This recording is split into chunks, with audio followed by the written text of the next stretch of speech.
और जो लोग जो है मान लीजिए नेट जेआरएफ का कोर्स लेना चाहते हैं, अब तो काफी हम लोग सस्ता भी कोर्स कर दिए।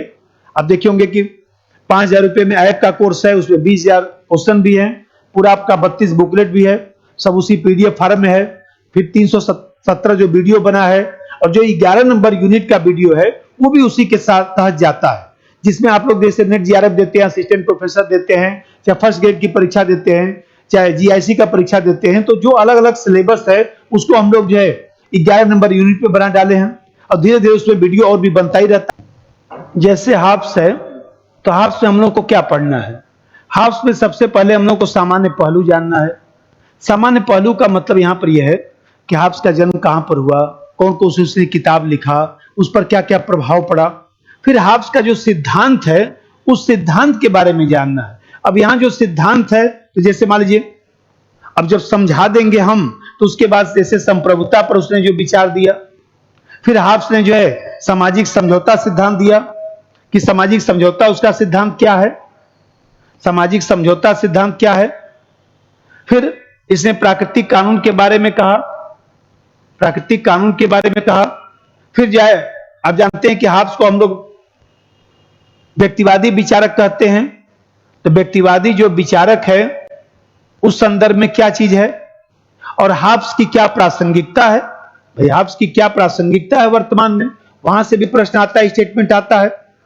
तो पहले समझिए, जैसे हाफ्स देखते हैं कि हाफ्स ने जो किताब लिखा लेवियाथन, वो सबसे महत्वपूर्ण किताब है। वैसे तो उसकी बहुत सारी किताबें हैं, दी सीवे उसकी एक किताब है, वो भी फेमस है। एक दी होमाइन जो किताब है वो भी फेमस है। एलिमेंट ऑफ लॉ एक किताब है इसकी, एलिमेंट ऑफ लॉ वो भी एक इसकी किताब है, वो भी फेमस है। दी डायलॉग ऑफ सिविल वार ये भी उसकी किताब है। लेकिन आप लोगों को ज्यादा नहीं, बस ये है दी कारपोरे भी इसकी एक किताब है। कभी कभी पूछ देता हाफ्स ने कौन सी किताब नहीं लिखा, तो आप 4-5 किताब ध्यान रखेंगे तो कम से कम वो पकड़ में आ जाएगा। लेकिन लेवियाथन सबसे फेमस किताब है। अब यहां पर ध्यान रखिए कि हाफ्स जो है किन चीजों से प्रभावित है। तो देखिए हाफ्स पर एक तो देखिए डेप्थ में आपको पढ़ना है, लेकिन बहुत ज्यादा डेप्थ नहीं, फैक्चुअल चीजें भी आती हैं। भाई हाफ्स ने जो सिद्धांत दिया 1649 की जो खूनी क्रांति के बाद राज्य के विवेक संबद्ध आधार की जो स्थापना करना था, उसके लिए हाफ्स ने अपना सिद्धांत दिया। तो हाफ्स किससे प्रभावित था? हाफ्स भौतिकी और यांत्रिकी का जो प्रभाव है गैलीलियो का, उससे प्रभावित था। और जानते हैं कि भाई गैलीलियो कहता था ना कि कोई भी वस्तु है तो कणों से मिलकर बना है, उसमें इलेक्ट्रॉन प्रोटॉन न्यूट्रॉन है जो सब गति कर रहे हैं।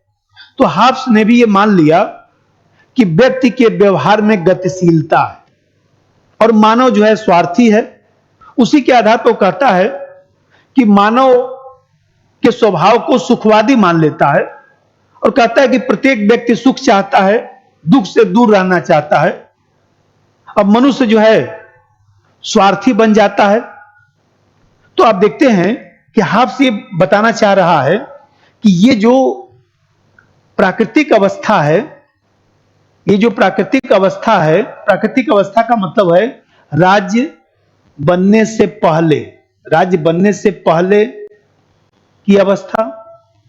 तो राज्य बनने से पहले की जो अवस्था है उसको प्राकृतिक अवस्था सब लोग मानते हैं।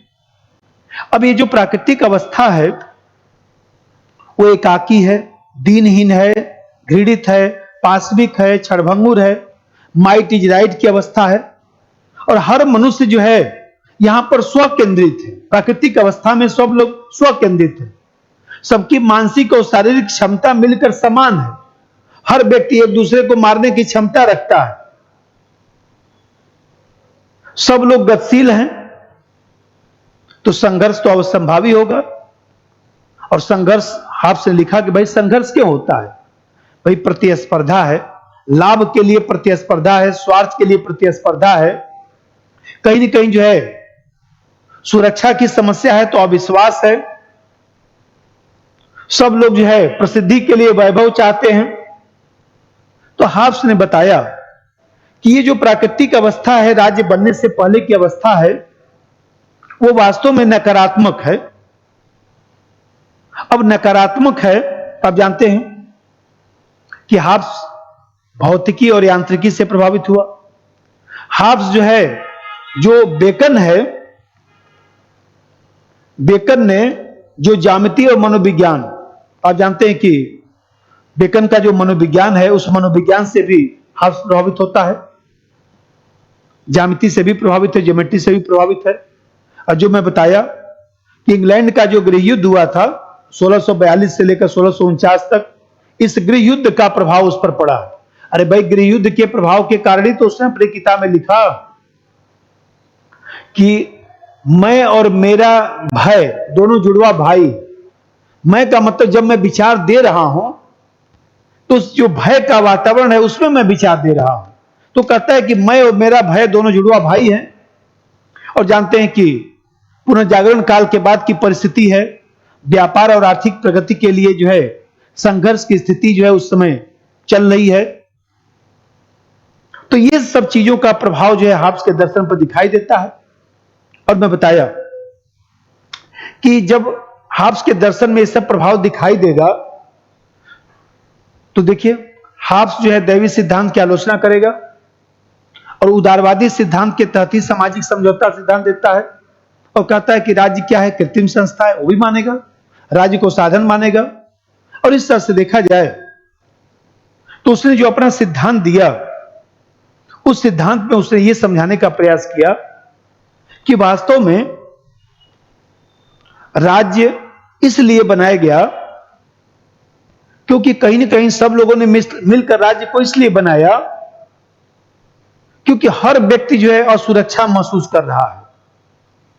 कहीं ना कहीं जो है वो देखा जाए तो हर व्यक्ति सोचता है कि एक ऐसी व्यवस्था बन जाए जिससे जो है सब लोग सुरक्षित हो जाएं।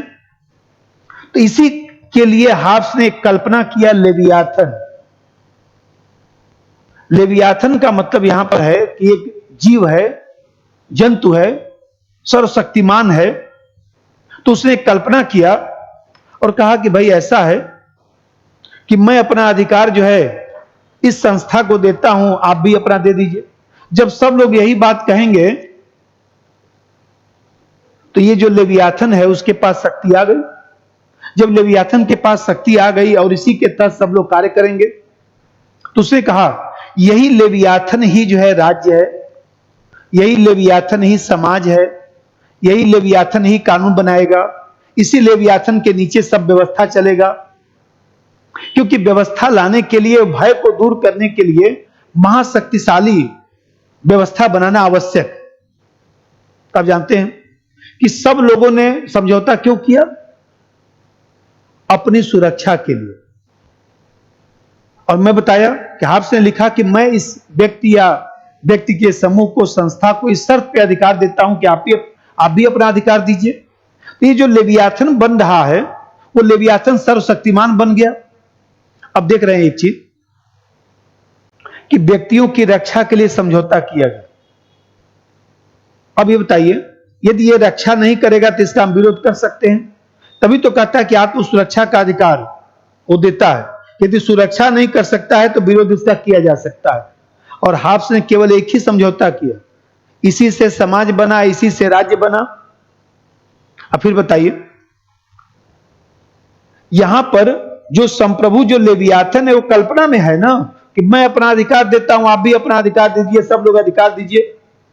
तो यहां पर जो संप्रभु है वो किसी शर्त से बंधा नहीं है, क्योंकि यह तो पार्ट नहीं है ना समझौते का। संप्रभु अपने कार्य के लिए जनता के प्रति उत्तरदायी नहीं है। कमांड सोवरेन की बात करता है। कानून संप्रभु का आदेश है। कानून का स्रोत कौन है? लेवियाथन है। प्रभु सत्ताधारी को जो अधिकार हमने सौंप दिया वह वापस हम नहीं ले सकते हैं, क्योंकि वापस लेंगे तो कहां चले जाएंगे? प्राकृतिक अवस्था में चले जाएंगे। तो मनुष्यों ने अपनी व्यक्तिगत शक्ति को त्याग कर एक सामाजिक बंधन को स्वीकार किया और इसी से राज्य का उदय हुआ। ये बताइए, जब लेवियाथन को इतना ज्यादा शक्ति दे देंगे तो यह संप्रभुता क्या हो जाएगा? निरंकुश राजतंत्र के रूप में होगा। अब जरा सा यहां पर समझाता हूं। अब देखिए, ये तो मैंने कंसेप्ट बताया। अब ये जो कंसेप्ट मैंने बताया, तो आपको जो है इस कंसेप्ट में हर चीज के बारे में थोड़ा थोड़ा जानना चाहिए। जैसे मैं अभी बताया था कि ये सामाजिक समझौता सिद्धांत है, संप्रभुता है। तो जैसे मान लीजिए हम कहते हैं कि संप्रभुता है, एक तो पहले सामान्य कंसेप्ट समझ गए। जब सामान्य कंसेप्ट समझ गए तो संप्रभुता क्या है उसके बारे में थोड़ा सा भाई बताइए। संप्रभुता पर सबसे पहले मैकियावेली ने जो है अप्रत्यक्ष रूप से विचार दिया। संप्रभुता की बात बोधा ने किया। उसके बाद देखते हैं कि संप्रभुता की बात बोधा ने किया, बोधिन या बोधा, और कहा कि बोधा ने लिखा ना कि नागरिकों पर राज्य की सर्वोच्च शक्ति है, लेकिन बोधा को प्राकृतिक कानून और दैविक कानून, सामाजिक नियमों द्वारा जो है बोधा ने इन सब चीजों के माध्यम से संप्रभुता को सीमित कर दिया। और हाब्स ने जो है संप्रभु को इन सब बंधनों से मुक्त कर दिया। तो आप देखते हैं कि हाब्स का जो संप्रभुता सिद्धांत है, वहीं से कानूनी संप्रभुता का सिद्धांत शुरू होता है। वैसे तो बोधा भी समर्थक है, कोई दिक्कत नहीं है, लेकिन वास्तव में हाब्स से ही शुरू होता है, क्योंकि ये सब बंधन हटा दिया। संप्रभुता को या संप्रभु को कानून निर्माण की सर्वोच्च संस्था मान लिया। भाई हम कहते हैं इसकी जो संप्रभुता है वो असीमित है, क्योंकि कोई ईश्वरीय कानून, कोई प्राकृतिक कानून, इस तरह का कोई बंधन नहीं है। हाब्स का जो संप्रभु है वही कानून का स्रोत है, वही कानून का सर्वोच्च व्याख्याता है। संप्रभु जो है समस्त प्रशासनिक शक्तियों का स्रोत है। वही लेवियाथन ही सभी प्रशासनिक अधिकारियों की नियुक्ति करता है, उसको हटाता है, कानून को लागू करता है। वही न्यायिक शक्तियों का स्रोत है। इसीलिए तो हाब्स ने लिखा कि न्यायाधीश सिंह की भांति हैं, लेकिन वह राज सिंहासन के नीचे है। हाब्स लिखता है लेवियाथन के नीचे है।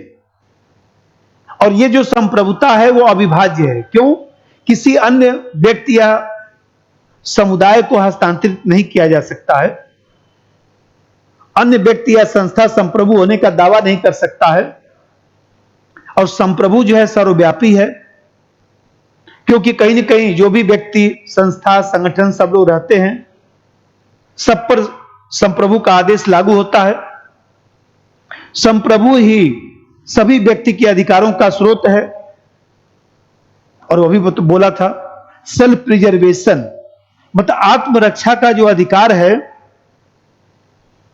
व्यक्ति के जीवन और रक्षा, व्यक्ति के जीवन की जो रक्षा है वो यदि संप्रभु नहीं कर पा रहा है तभी आप विरोध कर सकते हैं। तो आपको इतना बात जो है संप्रभुता के बारे में इतना बात आपको संप्रभुता के बारे में जानना है। अब जैसे मैं लिखा हूं सामाजिक समझौता।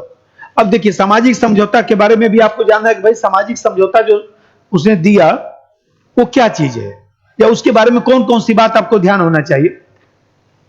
एक तो प्राकृतिक अवस्था। तो प्राकृतिक अवस्था क्या है कि राज्य की स्थापना से पहले की जो अवस्था है उसको प्राकृतिक अवस्था कहता है। अब प्राकृतिक अवस्था कैसी है? तो अराजक की स्थिति है, माइट इज राइट की अवस्था है।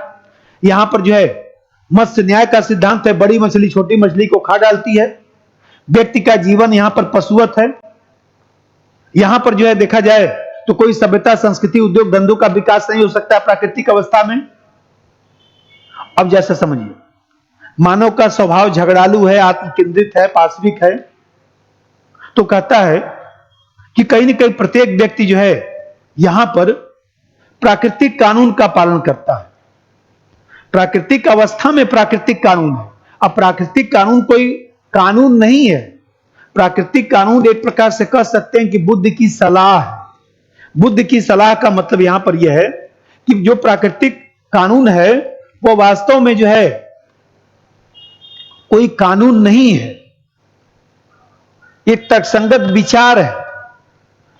प्राकृतिक कोई कानून ईश्वरीय कानून भी नहीं है, एक सामान्य नियम। वो कहता है कि प्राकृतिक अवस्था में जो ये प्राकृतिक अवस्था है, इस प्राकृतिक अवस्था में जो है जो सामान्य नियम है। अरे भाई सामान्य नियम का मतलब यहां पर यह है कि हम लोग प्राकृतिक अवस्था में जिंदा तो है ना, तो कुछ ना कुछ तो है। तो कुछ ना कुछ जो है वही प्राकृतिक कानून है। तभी तो कहता है कि प्राकृतिक कानून बुद्ध की सलाह है। व्यक्ति अपने विवेक से इसे जान सकता है। उन कार्यों को करने से यह रोकता है जो व्यक्ति के जीवन के लिए विनाशकारी है। इसका निवास स्थान कहां है? तो मन में है। इसे मानना और न मानना आपकी इच्छा है। तो हाब्स कहता है कि विवेक व्यक्ति को बताता है कि प्राकृतिक अवस्था में जीवन असुरक्षित है या युद्ध की स्थिति है, माइट इज राइट की स्थिति है। तो व्यक्ति ने अपने विवेक से ही तो सोचा कि युद्ध से निकलकर सभ्य समाज का गठन किया जाए, राज्य बनाया जाए, समाज बनाया जाए। तो ये जो बुद्धि से व्यक्ति सोच रहा है, उसी प्राकृतिक नियम को वह प्राकृतिक कानून कहता है। अब यहां पर देखिए, जैसे मैं बताया आपको कि संप्रभुता, सामाजिक समझौता, प्राकृतिक कानून, और जैसे मैं बताया कि व्यक्तिवादी विचारक। अब व्यक्तिवादी विचारक का मतलब क्या हुआ? देखिए, यहां पर आपको महत्व समस्या ज्यादा नहीं जानना है, लेकिन मैं वीडियो में आप लोगों को जो है वो सब बोल दिया हूं, क्योंकि उससे क्या होगा कि और कंसेप्ट मजबूत होगा। अब मान लीजिए हाब्स व्यक्तिवादी विचारक है, ये बताइए, ये पहलू हम लोगों को भ्रम उत्पन्न करता है, असंगति इसमें लगती है, लेकिन यह सही है कि हाब्स के दर्शन में एक और निरंकुश संप्रभुता की बात है, तो दूसरी ओर जो है हाब्स व्यक्तिवादी विचारक भी है। डनिंग ने अपनी किताब में लिखा, जो डनिंग विचारक है, उस डनिंग ने अपनी किताब में लिखा कि हाब्स के दर्शन में राज्य की शक्ति का उत्कर्ष होते हुए भी इसका आधार पूर्ण रूप से व्यक्तिवादी है। तो भाई व्यक्तिवाद क्या होता है? व्यक्तिवाद का मतलब व्यक्ति केंद्रित दर्शन होता है, जहां पर राज्य और समाज की तुलना में व्यक्ति को ज्यादा महत्व दिया जाता है। व्यक्तिवाद जो है, जो एटॉमिज्म होता है, उसमें जैसे मान लीजिए पार्टिकल को महत्व दिया जाता है, वैसे ही समाज में व्यक्ति को महत्व दिया जाता है। और कहीं ना कहीं जो है व्यक्ति ही राज्य बनाया, व्यक्ति ही व्यवस्था बनाया, राज्य साधन के रूप में है, व्यक्ति साध्य के रूप में है, यही तो व्यक्तिवाद है। अब हाब्स के दर्शन में व्यक्तिवाद कैसे दिखाई देता है, ये बताइए।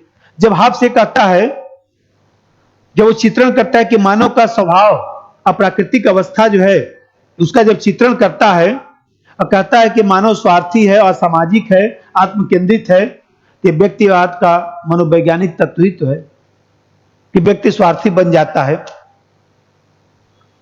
व्यक्तिवाद, जैसे मैं कहूं कि हाब्स व्यक्तिवादी है, तो बताइए